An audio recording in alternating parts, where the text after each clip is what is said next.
High বন্ধুরা, আসসালামু আলাইকুম।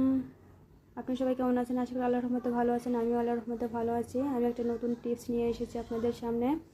দেখেন, কড়াইতে একটু তেল দিয়ে দিয়েছি। তেলের মধ্যে পেঁয়াজ কুচি দিয়েছি,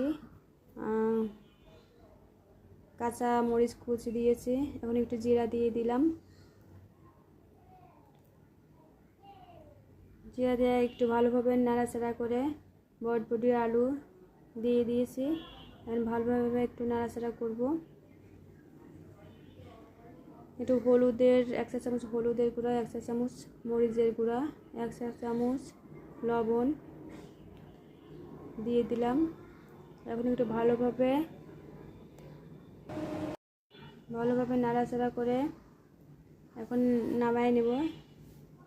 দেখেন, আমার ভাজিটা প্রায় হয়ে গেছে। এখন নামায় নেব।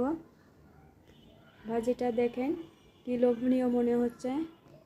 আশা করি আপনাদের ভিডিওটা ভালো লাগছে। ভালো লাগলে প্লিজ লাইক, কমেন্ট এবং শেয়ার করে দিয়েন। প্লিজ সাবস্ক্রাইব করে দিয়েন।